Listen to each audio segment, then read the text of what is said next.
Kita tidak bisa mengancam dengan senjata. Kami hanya mengingatkan ada Allah. Kita tidak mengancam dengan apapun. Allah. Jangan mengadu domba antara habaib dengan habaib. Ulama-ulama kepada Bapak Presiden atau siapapun yang akan menjadi presiden. Ini adalah risalah cinta kami kepada Pak Presiden.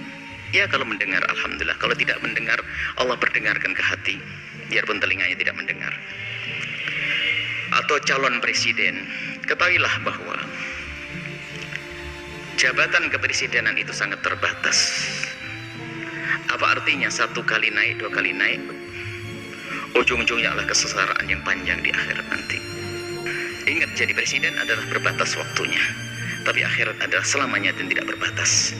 Maka jangan sampai di saat menjabat kepresidenan ini adalah ditipu oleh orang-orang yang ada di kiri kanan kita, misalnya, yang punya kepentingan syahwatnya, urusan dunianya, tidak ada hubungannya dengan imam, sehingga kita akan kebawa ke sana. Maka pandanglah dengan adil. Orang yang bakal mengganggu akhirat Anda pinggirkan. Anda bisa melihat pasti.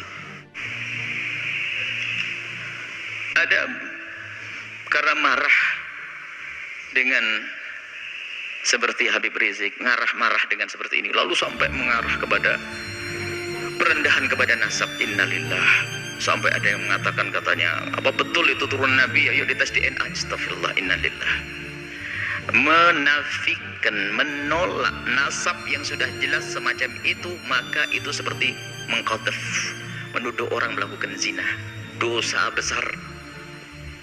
Kalau sudah jelas itu nasab, sudah kita akui. Jangan mengatakan DNA-nya nih. Ada apa? Kalau kita bukan habaib, mestinya kita mencintai, bukan mengendengki dan ngiri. Nggak ada artinya, ngiri tambah jauh. Kalau kita mencintai, kita bisa sambung.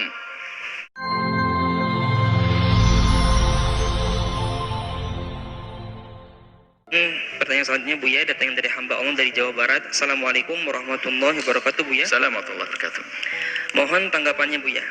Saat ini ramai orang memperbincangkan tentang komentar beberapa orang terhadap kedatangan Habib Rizik Syihab beberapa waktu yang lalu.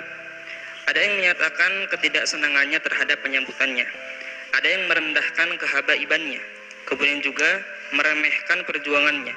Bahkan ada juga yang mencaci atau mengolok. Mohon tanggapannya, Buya. Bagaimana menyikapi tentang hal-hal semacam ini, Buya? Terima kasih. Bismillah. Kami akan menjawab. Pertama, kami bukan orang FPI.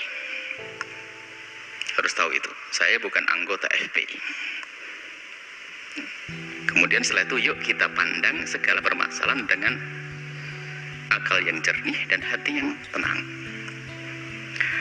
Pertama adalah kedatangan Habib Rizik disambut oleh orang sebanyak itu. Itu kemauan umat, bukan rekayasa, bukan dibayar mereka. Ayo, Anda posisi seperti saya, adil. Anda tidak di FPI dan tidak jadi musuh FPI. Anda berada di tengah-tengah. Ayo, kedatangan mereka umat segitu banyak bukan direkayasa. Bukan, kalau rekayasa mah dibayar biar datang, nggak ada. Bahkan ini masa pandemi, semua orang meninggalkan kerjaannya dengan sukarela. Maka yang harus kita pahami, ada apa di balik ini semuanya? Kerinduan kepada apa sih mereka kok sampai seperti itu? Kita jujur. Nggak perlu kita marah-marah ini. Kadang-kadang dimarahkan Habib Rizik. Habib Rizik ingin datang ke negerinya, ingin berjuang, ingin berdakwah. Bukan bukan direkayasa kedatangan mereka itu semua. Nah, ini yang pertama yang harus kita pahami, supaya kita tidak suudon ini. Nggak ada rekayasa. Bahkan yang datang itu orang rela berkorban. Kemudian kedatangan beliau adalah tadi membuat kerusakan, keramaian dan sebagainya. Mari kita pandang dengan jujur juga. Kalau Habib Rizik mengadakan kumpulan, demo dan sebagainya misalnya, jujur Anda, apa sih yang diminta Habib Rizik? Habib Rizik tidak minta pulau untuk untuk pesta apa, tidak juga minta apa jabatan jabi apa, tapi yang diminta apa? Coba kita cari. Anda jujur sebagai bangsa Indonesia yang adil, yang jujur, apa yang diminta? Jejer permintaannya apa sih? Dulu permintaannya adalah bagaimana ada orang yang mengucapkan kalimat yang merendahkan umat Islam dengan merendahkan Al-Quran, ayo diadili. Apakah permintaan semacam ini salah? Coba dilihat dulu apa sih permintaan Habib Rizik. Ini harus jujur. Anda lihat Habib Rizik kalau kumpul-kumpul minta apa? Yang diminta apakah Habib Rizik ingin pemerintah memfasilitasi, Habib Rizik ingin membangun tempat minuman keras paling besar sejagat raya? Enggak juga. Kalau Habib Rizik minta begitu, kita berontak semuanya. Yang diminta apa? Coba kita jujur. Yang diminta baik atau jelek? Kalau yang diminta baik, kenapa kita bingung yang diminta baik kok? Keadilan misalnya. Harus ada misalnya menghentikan kemungkaran. Selagi yang diminta baik, yang diminta baik ini, maka jangan gampang menilai orang dengan buru-buru. Sekarang jujur, minta apa? Anda bisa melihat di media. Atau Anda datang kepada Habib Rizik, minta apa? Kan begitu. Yang diminta apa? Yang diminta adalah yuk kita menegakkan. Habib Rizik misalnya FPI di beberapa tempat minta agar kemungkaran di sini dihentikan. Loh, kemungkaran dihentikan apakah permintaan yang salah? Karena kemungkaran itu akan merusak orang lain. Coba yang diminta apa? Ini jujur dulu. Kalau yang diminta adalah menghentikan sesuatu yang membahayakan umat. Umat membahayakan itu bukan saya membahayakan di dunia. Kita punya iman di akhirat. Yang membahayakan di dunia nggak boleh. Misalnya Habib Rizik memasang ranjo-ranjo, kita hentikan. Membahayakan di dunia. Memberhentikan membahayakan di dunia pun harus membahayakan urusan dunia, kita wajib menghentikan. Apalagi jika yang diminta adalah menghentikan segala sesuatu yang bakal merusak akhiratnya umat misalnya. Dan itu memang yang diserukan adalah selama ini yang kami ketahui adalah mengajak itu. Bagaimana agar kemungkaran tidak terus merebak, kemudian juga bagaimana keadilan bisa ditegakkan. Di saat menuntut keadilan bukan berarti orang-orang yang lagi berkuasa 100% tidak adil. Ada beberapa tempat yang kurang serasi atau perlu disesuaikan agar terjadi keadilan. Jadi minta keadilan itu wajar, sah. Keadilan berlaku untuk siapa? Untuk semua umat, untuk bangsa ini. Bukan keadilan untuk Habib Rizik dan FPI-nya, bukan, keadilan untuk semuanya. Coba yang diminta apa? Nah, ini maksud kami adalah jangan buru-buru menilai. Yang diminta apa? Bukan minta bantuan untuk membangun pesantrennya di mana, bukan untuk kepentingan ormasnya, bukan, akan tapi selama ini disuarakan adalah seputar itu. Bagaimana menghentikan kemungkaran, bagaimana menhadirkan keadilan, kemudian bagaimana membatasi sepak terjang orang yang tidak banyak manfaatnya untuk negeri ini misalnya dengan suara-suara seperti itu. Bagaimana menghentikan kebobrokan moral. Ini kan permintaan yang baik semuanya. Kalau seandainya menyuarakan selain Habib Rizik, bagaimana? Kalau Anda mau, kenapa di saat disuarakan Habib Rizik tidak mau? Jujur ini harus perlu kejujuran ini. Kita menilai dari luar seperti ini. Selagi keinginannya baik, maka adalah permintaan itu harus kita jadikan sandaran kita untuk menilai. Kemudian selanjutnya kepada Bapak Presiden atau siapapun yang akan menjadi presiden. Ini adalah risalah cinta kami kepada Pak Presiden. Ya, kalau mendengar alhamdulillah, kalau tidak mendengar Allah perdengarkan ke hati, biarpun telinganya tidak mendengar. Atau calon presiden, ketahuilah bahwa jabatan kepresidenan itu sangat terbatas. Apa artinya satu kali naik, dua kali naik, ujung-ujungnya adalah kesengsaraan yang panjang di akhirat nanti. Maka mumpung Allah beri kesempatan untuk naik surga tertinggi, maka hendaknya Pak Presiden atau para calon presiden itu, apalagi yang mereka adalah benar-benar ahli la ilallah, termasuk Pak Presiden kami yakin ahli la ilallah, orang beriman. Perhatikan keimanan tersebut. Jadikan jabatan presiden ini adalah untuk selamat di akhirat.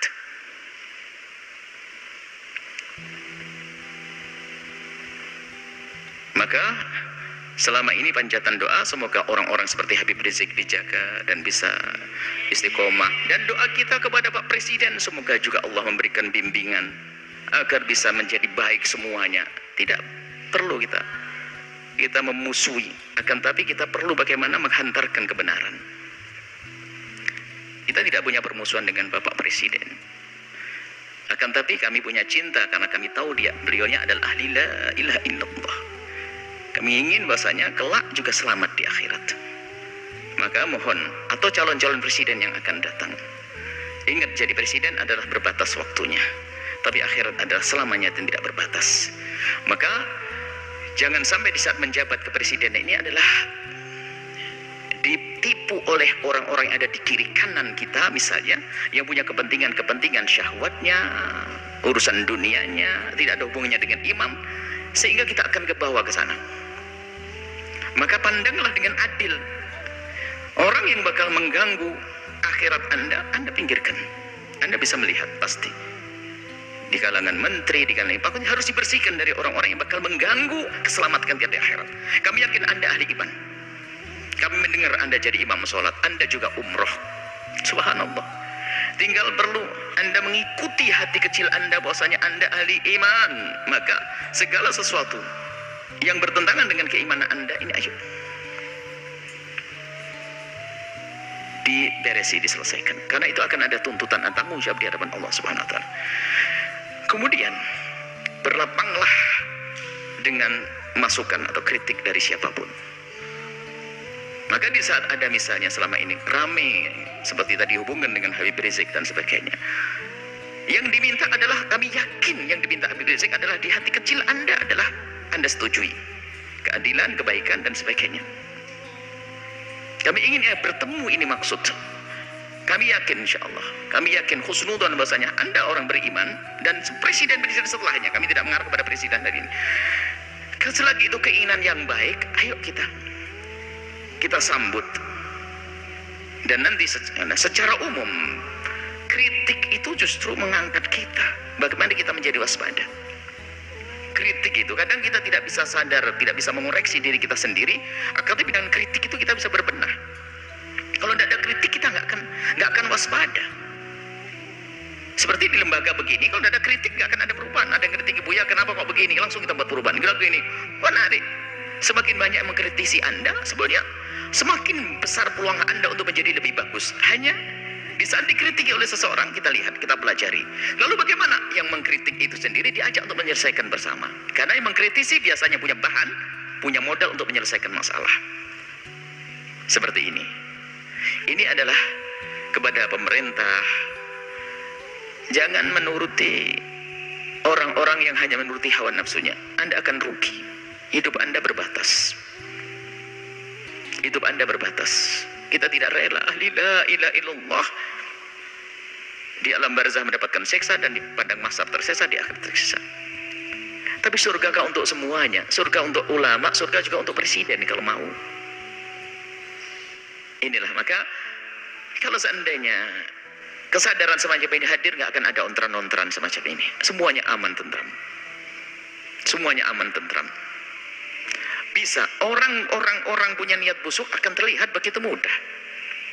Apalagi sekelas presiden, sekelas pemimpin, itu sangat mudah. Orang ini niatnya hanya kepentingan urusan ini, kebaca. Artinya tinggal kalau memang tujuannya nggak benar, merusak negeri ini, merusak bangsa ini, amanah di hadapan Allah. Ya jangan diperkenankan orang semacam itu begitu. Jujur, bukan karena hawa nafsu, bukan hanya mempertahankan kekuasaan. Biarpun kita pertahankan akan berakhir ini kekuasaan kalau tidak kita pertahankan dengan cara yang benar. Tapi harapan kami adalah yang menjabat di negeri ini, presidennya adalah dengan Allah, dengan imannya, lalu selamat nanti di akhirat. Maka demo-demo yang selama ini Anda dengar, Anda perhatikan, Anda sambut. Sebagai seorang bapak ngayomi anak, sebagai seorang presiden, apa sih yang ayo diskusi yang baik. Seperti itu. Jadi selagi itu yang diminta hal yang baik, jangan ditolak. Kecuali dia minta jelek, minta membuat, mestinya ya harus ditolak itu. Perusahaan yang haram, perusahaan merusak, perusahaan ini, perkumpulan merusak. Ini yang harus kita tolak. Tapi kalau orang berkumpul datang kepada Anda, menyuruh, mengajak kepada kebaikan, hendaknya Anda bertanya, karena itu sebetulnya mereka menghantarkan surga untuk Anda. Seperti itu. Jadi ini kepada Bapak Presiden hari ini atau presiden yang akan datang. Semoga ini menjadi kaidah. Siapa menjadi presiden, hendaknya seperti itu. Alangkah indahnya di dunia jadi presiden, ternyata jabatan presiden ini hanya untuk melangkah ke surga. Sebab surganya presiden lebih mudah, gede banget. Karena apa? Dia punya kekuatan. Kekuatan untuk masuk surga mah gampang. Seperti itu. Kemudian selanjutnya, kepada umat semuanya, hentikanlah dengan budaya mengadu domba. Habaib diadu domba dengan habaib, habaib dengan ulama, ormas dengan ormas. Hati-hati, ada Allah. Jika Anda menyebarkan sebuah berita tapi niatnya jelek, ada hitungannya di hadapan Allah. Allah akan porak-porandakan di dalam diri kita sendiri.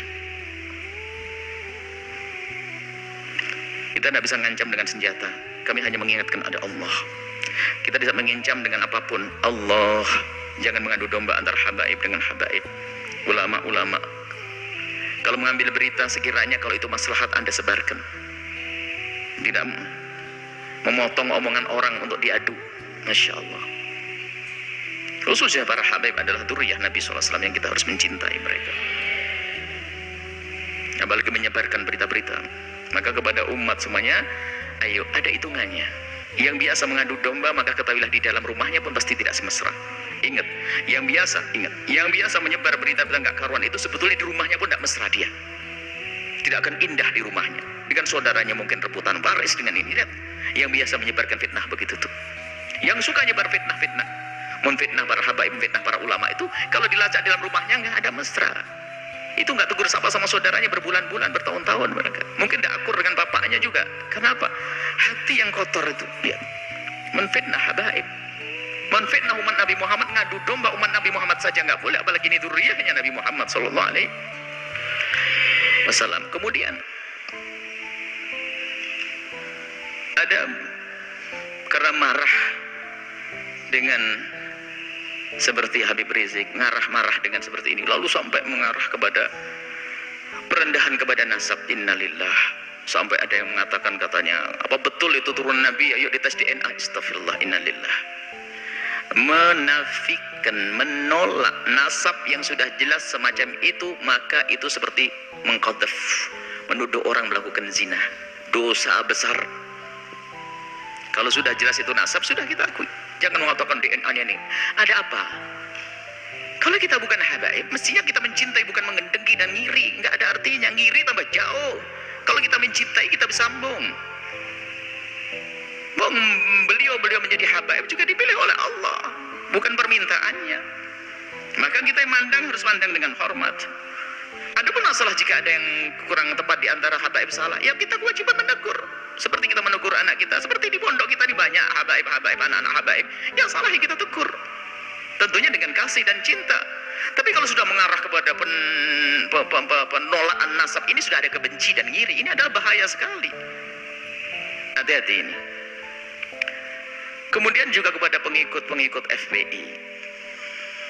Jangan sampai Anda menodai Habib Rizik.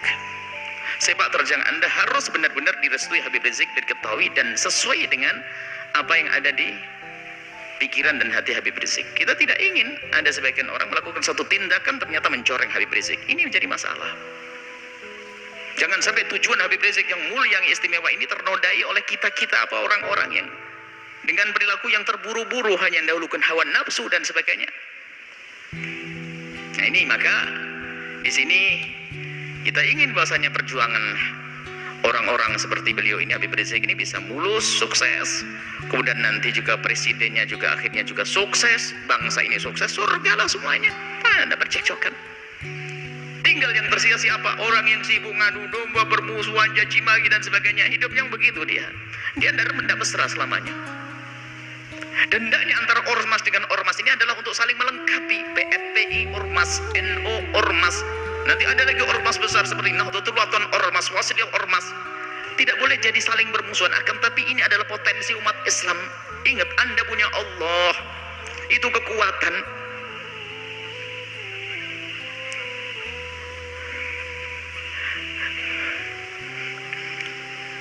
Semoga Allah menjadikan kita juru damai di negeri ini. Yang berjuang semoga diberi keikhlasan. Yang punya kebencian dengan pejuang-pejuang semoga diberi kesadaran dan diampuni oleh Allah. Pejabat-pejabat semoga mulai dari presiden sampai bawah semoga Allah berikan hidayah, bimbingan, sehingga semuanya kita ini selamat. Tidak boleh kita mengharapkan orang celaka masuk neraka, enggak. Kita harus merindukan mereka. Nah, kalau semuanya atas dasar ini semuanya, kesadaran rindu kepada Allah, menganggap kebenaran sebagai kebenaran, maka semuanya akan beres. Yang menjadi masalah adalah kita dikuasai hawa nafsu. Kita tahu itu kebenaran hanya karena bertentangan dengan kepentingan pribadi saya, maka saya tolak. Enggak. Muncul kebencian-kebencian dengan para ulama, kebencian kepada para habaib, na'udzubillah. Adapun orang yang membenci Islam itu memang selalu ingin merusak Islam, itu urusan mereka dengan Allah, ada hukumannya nanti di akhirat. Jadi maksud kami mulai dari bicara tentang Habib Rizik sampai terakhir pengikut Habib Rizik, dan juga di dalam ada presiden, di dalamnya ada orang yang mempertanyakan nasab. Ayo, yang salah dalam rentetan cerita ini, ayo kita sadar diri. Kita ingin tentram damai, jangan ada permusuhan, ya. Kita dengar kalau itu kebenaran sebagai kebenaran. Jangan sampai kita ini adalah mendahulukan hawa nafsu kita. Ingat nasihat mulia dari guru mulia, kalau ingin berbicara, kalau ingin melangkah, kalau ingin berfatwa, kalau ingin mengeluarkan sebuah statement atau apapun, ukhruj min hadzi nafsik, keluarkan dari kepentingan hawa nafsumu. Hawa nafsu jabatan, hawa nafsu tahta, hawa nafsu. Kalau kita bebaskan itu, maka kita bisa ngomong jujur dan adil nanti insyaallah. Dan tentunya setelah itu minta bimbingan kepada Allah Subhanahu wa taala dan kepada semuanya. Kami mulai dari Habibah Rizik sampai kepada pengikut beliau, Pak Presiden dan sebagainya. Kami mohon maaf sebanyak-banyaknya jika kami ngomong di apa yang kami sampaikan ada menyinggung perasaannya kita hati. Ketahuilah bahwasanya nuhibbukum jami'an, kami mencintai semuanya. Harapan kami adalah setiap kami bertemu dengan semuanya ini adalah semuanya saling senyum, saling pandang dengan penuh kasih sebagai muqaddimah pandangan kelak di surga bersama Nabi Muhammad SAW. Tegakkan kebenaran, keadilan, hentikan kemungkaran. Yuk kita menuju Allah Subhanahu wa taala. Wallahu a'lam bissawab.